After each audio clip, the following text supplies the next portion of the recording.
Do you want to become a permanent part of the channel? Check out the Alliteration Gaming Patreon. Here you'll find different tiers that all let you get involved in my videos, as well as provide you with a shout out, exclusive Discord access, and the ability to see my content early and ad-free. Now if you're new here, you're gonna need an account on the UGN site. This will let you sign up for events, locate stores near you, and of course accrue those redemption points to use in the loyalty shop. You can even snag yourself 50 bonus points right now if you let me refer you. Until August 30th, when you're signing up, just click on Content Creator and type my channel name in the box. Regardless of how you do it though, thanks for being part of the Alliteration Nation. Now, let's get on to the video. I've got with me the most esteemed player in the entire game, Mr. Kevin Broberg, the winner of last year's HLC Hero League Championship, going all the way home with not only the grand title, the grand trophy, and of course, the big cash prize at the end of it all.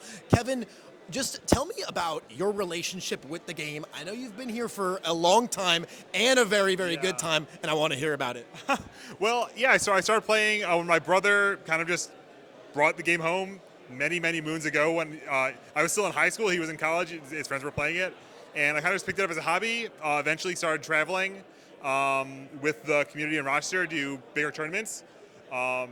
And kind of just kept doing that, and have kept building decks and playing every week. And yeah, I know it's consumed a gratuitous amount of my time to just build decks, play decks, think about the game, and it's been, I don't know, my hobby for a while now.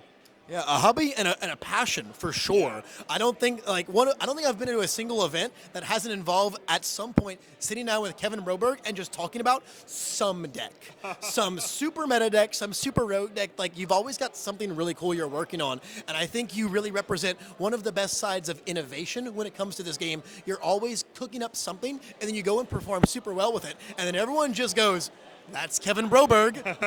Well, you picked the wrong weekend to say that, because I am playing the net deck of net decks today, apparently. Yeah, the Recovery Girl list? Playing this Life Recovery Girl deck that I ripped off of Travis Sanderman.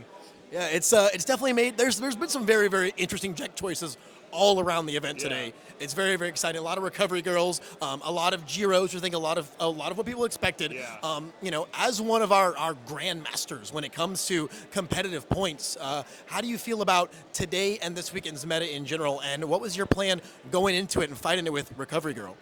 So Recovery Girl is definitely, I don't know. So the kind of the elephants in the room are definitely that Future is now Giro and the True Form All Might. And my relationship with those, my theory of those matchups is just the copium of just like, I just hope I don't get paired into them, and if I do, I hope they just like crap on the floor and fall over themselves and just completely fail to play the game, and then I can beat them that way. Because I don't know if I'm necessarily the best setup against them, but this deck gets to do a lot of things. It gets to have a lot of health. It gets to put a lot of cards in play, and I've been telling people, like, they say like, oh, Recovery Girl isn't fun. I say, no, she's the most fun. Like, most decks, like, you go and you fight, you throw hands, and then the game's just over. Recovery Girl says, no, you have more fun. No, we should have more foundations to play. No, there should be more My Hero Academia card game. It's so much fun. We all love playing it. So that's what I'm here for. Is to say, if you're not going crazy over the top, we're gonna have to slug it out to finish that game.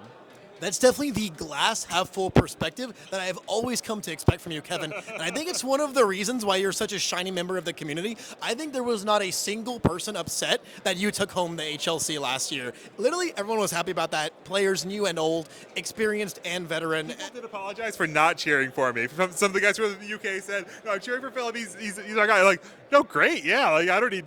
Yeah, totally.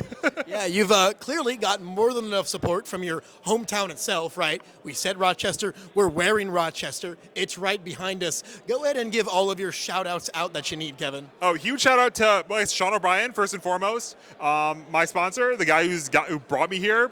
Has been definitely the biggest enabler for me to play the game, just in terms of, we started Roster CCG when he said, let's combine our collections, because the game had been kind of, had been between owners a little bit, and the scene was dying out a little bit. And we said, let's just pool these together, we can all build the decks we want to build, with, together we'll have everything. And then that was the start of Roster CCG, and that was around the start of when I started traveling, and yeah, I've been building out of that combined collection ever since.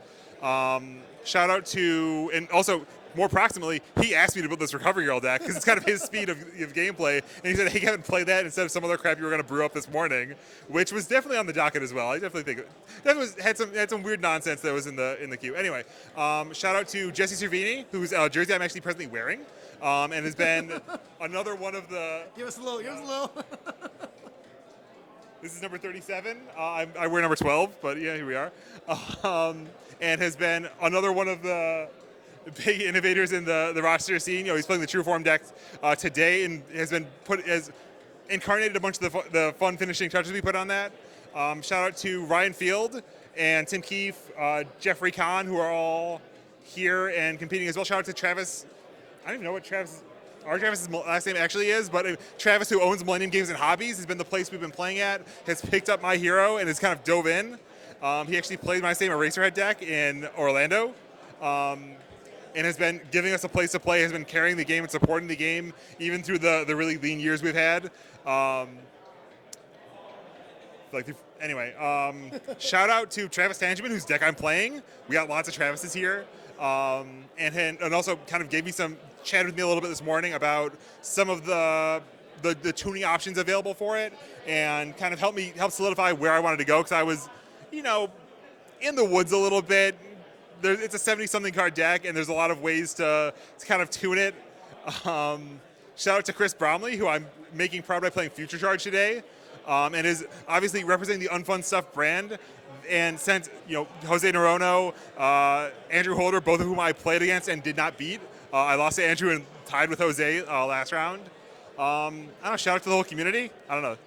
I think if there weren't another round on the horizon, Kevin could probably sit here and shout out people until the venue kicks us out. But unfortunately, that will happen at some point, and there is more game for you to play today. So before I let you go, Kevin, one last question. As much as you are, the pioneer of competitiveness in this game with your grand title, you're also someone that I think literally any player of any caliber can approach and ask questions to. So for all of those new players out there, what is your best first piece of advice to them? I think that the best first piece of advice is just count your damage. I think it's an incredibly powerful tool that not everyone kind of thinks about and knows about. Is just look at your hand, count up the damage on the cards, and then if you have a character like Bakugo who says +2 damage to everything, you have 3 attacks. Well, that's 2 and 2 and 2. That's 6 more damage. And if you count up to your opponent's life total, well, that's good. That's the first step to actually winning the game, is counting up to their life total. And if you don't, well, now you know how to approach this turn. And if you count up way over their life total, you can be like, wow, I'm probably going to win this turn. And that's, I think, the best little bite-sized nugget of how to approach the game, is just count your damage and use that as the baseline how to play your turns out. Yeah, there it is. How to calculate your aggression from the King of Rochester himself. Thank you so much for doing this with me, Kevin. I'm going to let you get back to your event, man, but I cannot wait to see you hopefully tomorrow in the top cuts. Thank you.